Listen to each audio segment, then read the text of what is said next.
Welcome to this eLearn security video training lesson on analyzing files based on their headers.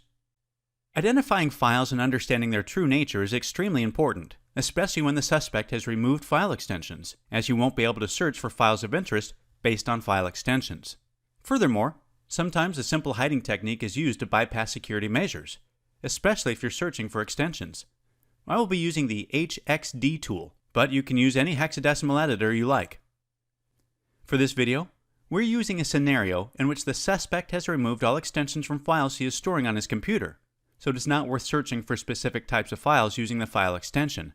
As you may already know, file extensions are the 3 characters that are after the dot in a file name. Here we can see that all the files gathered do not have an extension.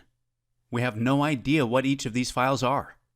This is especially true on a Windows operating system because without a file extension, we will not be able to associate the exact application used to open the file.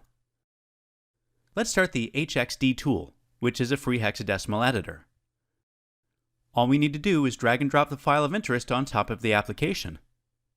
As you can see, on the left is the hex values for the content of this file, and on the right are the ASCII text that could be displayed in text. So, in other words, the text on the right is the ASCII representation for the hexa values on the left. Now, if we check these first bytes, which represent the header of the file, and then search for a meaning for the values found using Gary Kessler's file signatures table, hopefully we'll be able to identify the type of file this truly is. The site shows each file type with its associated headers in hex and even in ASCII if applicable. Let's now copy the first 4 bytes in hexadecimal from our file and check it on the website. We'll press the Ctrl+F buttons and paste the copied values to show which file type these 4 bytes belong to. As you can see, it belongs to a JPEG file. Also, if you compare the other 4 bytes directly after the first 4 copied, we shall see that the XXXX on Gary's page refers to 0010 on our file, and the 4A46 are exactly a match. So, here we can now truly say that this is a JPEG file. Let's go ahead and close the file and rename it, adding the JPEG file extension.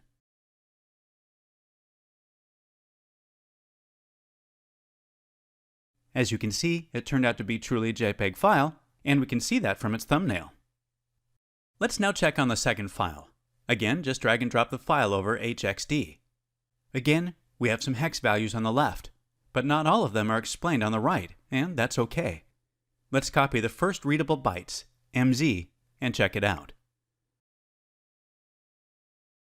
Again, we'll Ctrl+F and paste the copied values to show which file type these 4 bytes belong to. It seems it belongs to the Windows DOS executable file, which means this is a Windows exe file. The 2 characters MZ are the initials of the scientist Mark Zbigowski, who created the exe file format. So, whenever you find MZ at the beginning of a file, it will usually mean you are dealing with a Windows exe file, or DLL. Now, let's close the file from HXD and rename it to check if we're right or not. As we can see, from its icon, we can say that this is the XF tool which we will use for metadata extraction, especially XF data and GPS coordinates. Let's move on to the third file and see what this is. Here we can see that the exact hexadecimal values on the left are represented on the right, and we have no special or unusual characters. Plus, if you check the number of bytes on the left and characters on the right, we can say that this is a plain text file. By the way, don't get fooled with the sentence written inside the file. Even though it says I'm a simple text file, we won't go for that, as it truly is a TXT file. Let's close it and rename it to check our work. As you noticed, Windows immediately identified it as a text file and showed the icon for Notepad++, which is the default application used on my system for opening text files. For verification purposes only, I will open the file. Don't do this when dealing with a true investigation. As we can see, it truly is a text file. Time for file number 4. I believe we saw something similar to this earlier in this video, but let's check it out.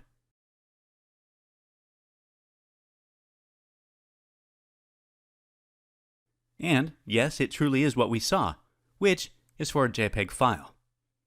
Let's check the trailer of the file and see if this file has a trailer or not. On the web page, the trailer is FFD9. Let's check our file and make sure it truly exists. Let's go to the end of the file on HXD.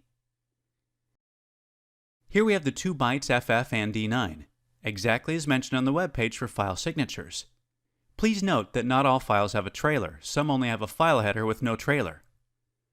Let's close the file and rename it.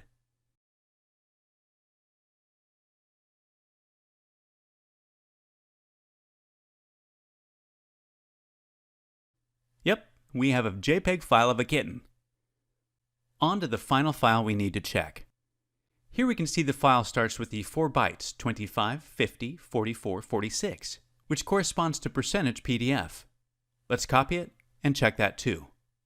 Let's paste the values and search the web page. Yes, it shows that it corresponds to a PDF file. As you can see, PDF files seem to have different trailers. This may be due to the version or the application used to create a PDF file. Let's check our file and see. Here we seem to have a third trailer used in this file, which is 0D, 0A, 25, 25, 45, 4F, 46, 0D, 0A. Let's rename the file and add the PDF extension in C. The file immediately turned into a PDF file icon, which means now Windows managed to identify it. Just for validation purposes, and to prove our work is correct, I'm going to open the file.